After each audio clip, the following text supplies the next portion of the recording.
Oke, assalamualaikum warahmatullahi wabarakatuh. Balik lagi bersama kami di Info K3 RSID. Pada kesempatan kali ini kita akan bahas terkait daftar indikator mutu di puskesmas.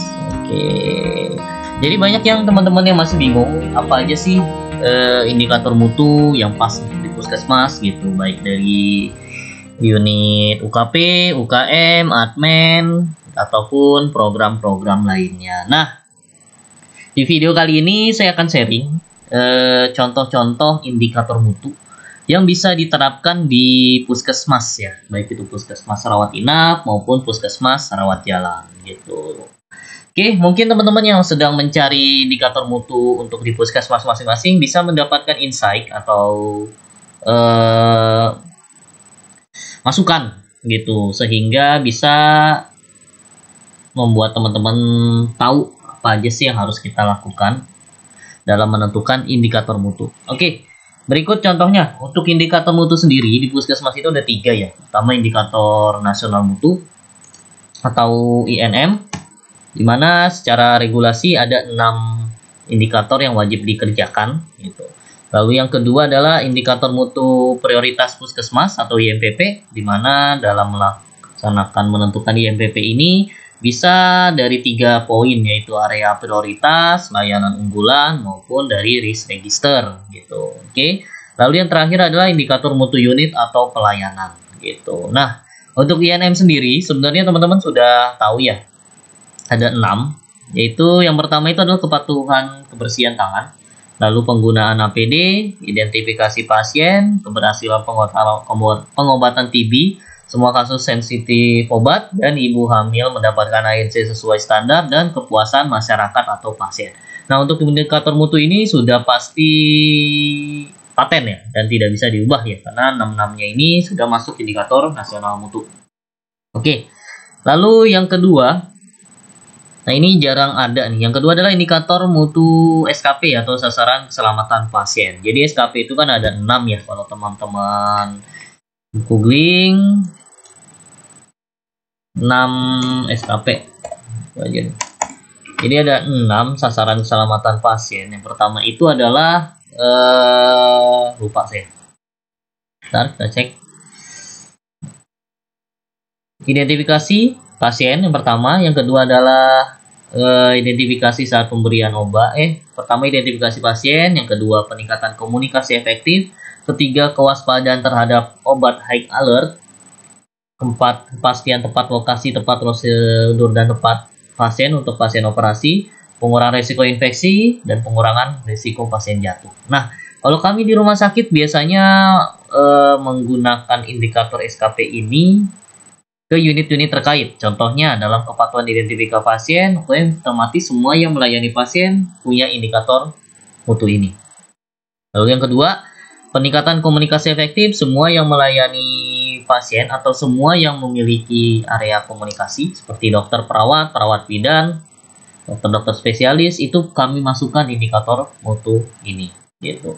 Lalu yang ketiga, kewaspadaan terhadap obat high alert, biasanya ada di farmasi rawat jalan, farmasi rawat inap, maupun di gudang farmasi gitu. Nah, ini kalau untuk di puskesmas bisa di teman-teman taruh di unit farmasi. Lalu tepat lokasi, tepat prosedur, dan tepat pasien operasi, saya kira kalau untuk di puskesmas ini kurang ya, karena paling operasinya tindakan minor ya, bedah minor ya paling ya. Lalu untuk yang kelima, pengurangan risiko infeksi, yaitu hand hygiene, ini sudah masuk INM. Dan yang keenam, pengurangan risiko pasien jatuh gitu. Nah, biasanya kalau risiko jatuh ini juga bisa diterapkan di puskesmas gitu. Oke. Tapi SKP sendiri.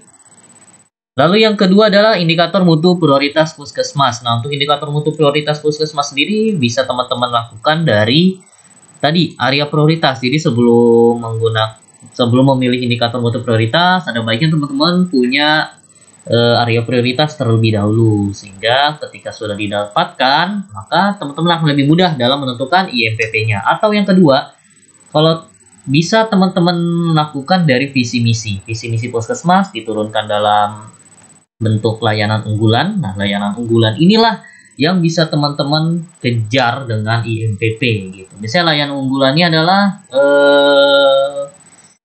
apa ya, posyandu. Mungkin layanan unggulan di puskesmas ini adalah efektifan posyandu gitu. Nah, silahkan teman-teman buat indikator mutu prioritas yang berkaitan dengan posyandu. Misalnya ketepatan waktu jadwal posyandu, ketepatan kelengkapan petugas posyandu gitu, atau misalnya berkaitan dengan gizi atau penurunan stunting gitu kan. Nah, itu juga bisa teman-teman bikin menjadi indikator mutu prioritas. Contohnya adalah kalau stunting itu berarti pemberian makanan tambahan yang tepat sasaran kepada sasaran. Nah, itu juga bisa seperti itu. Intinya dalam menentukan IMPP, pastikan teman-teman punya area prioritas atau layanan yang ingin diunggulkan di tahun tersebut gitu. Oke. Kalau untuk contoh biasanya sih UKP ya. Kalau UKP biasanya kelengkapan pengisian lembar medis bisa, atau ketepatan waktu tunggu kurang dari berapa puluh menit itu juga bisa. Kalau UKM ini juga bisa kecepatan waktu respon menanggapi komplain atau keluhan yang masuk, itu juga bisa. Oke, lalu yang selanjutnya adalah indikator mutu unit. Nah, ini kami breakdown dari beberapa unit ya. Yang pertama UKM. UKM itu contohnya adalah Promkes, ketepatan waktu pelaksanaan lokbul. Jadi lokbul ini kan dikerjakan sebulan sekali. Nah, biasanya ada jadwalnya. Nah, kadang di puskesmas itu waktunya tuh tidak tepat ya, atau mundur atau maju. Makanya kalau ingin lebih bagus, lebih sistematis, itu lokbul dibuat jadwal dan dijadikan indikator mutu. Lalu yang kedua, gizi. Kelengkapan penginputan hasil pengukuran BBTB di posyandu ke aplikasi Si Gizi Terpadu. Jadi setiap ke posyandu akan ada pengukuran BBTB, lalu pengukuran tersebut diupload di aplikasi Si Gizi Terpadu. Ini kelengkapan penginputannya. Atau bisa juga ketepatan waktu atau kepatuhan dalam penginputan, itu juga bisa. Lalu untuk KIA, pelaksanaan posyandu sesuai jadwal, ini tadi sempat disinggung ya. Lalu CashLink, kesesuaian hasil pemeriksaan air sesuai standar. Nah, ini biasanya kalau di rumah sakit juga sama sih seperti ini ya, kesesuaian hasil pemeriksaan air sesuai standar. Karena pemeriksaan air sendiri dilaksanakan sebulan sekali gitu. Lalu untuk P2P PTM, kelengkapan penginputan hasil pengukuran PTM ke aplikasi Sehat Indonesiaku. Ini juga bisa, jadi setiap pengukuran PTM di-upload atau di-input ke aplikasi Sehat Indonesiaku gitu. Lalu untuk surveillance, ketepatan waktu PEKLB dalam 1x24 jam sejak laporan diterima. Ini juga bisa. Oke. Kalau dari UKM sebenarnya banyak sekali yang bisa digali ya, karena UKM kan banyak sekali programnya, baik UKM esensial maupun UKM pengembangan. Itu silakan teman-teman gali lebih dalam saja. Karena kalau indikator mutu sebenarnya gampang ya, karena kita melihat kualitas. Bisa ketepatan waktunya, kepatuhannya, kelengkapannya, kesesuaiannya. Gitu. Itu paling gampang sebenarnya. Oke.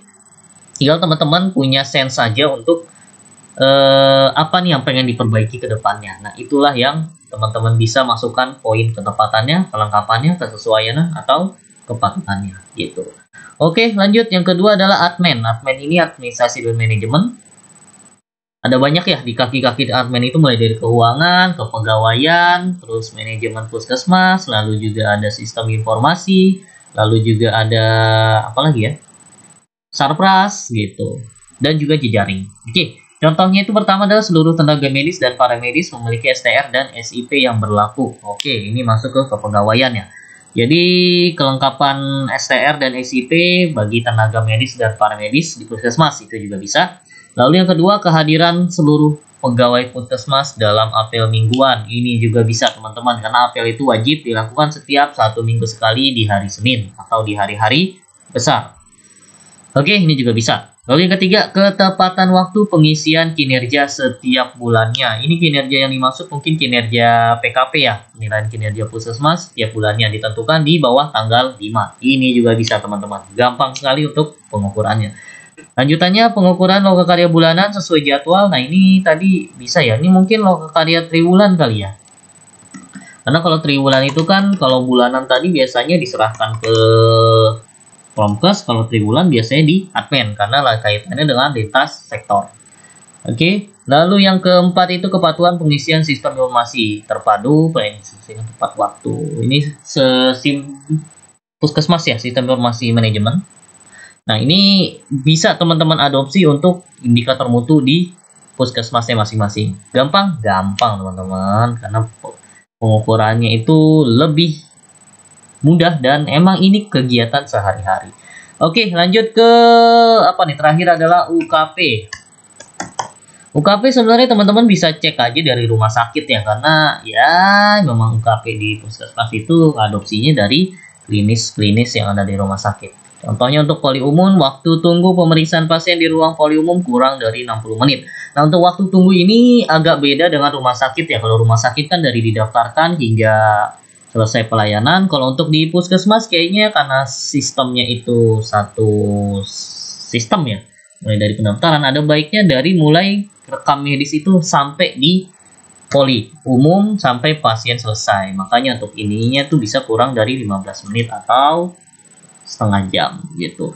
Untuk ruang tindakan, bagi yang punya ruang tindakan atau tidak punya ruang IGD, bisa ketepatan waktu tanggap kurang dari 5 menit. Ini sama kayak di rumah sakit ya, di IGD.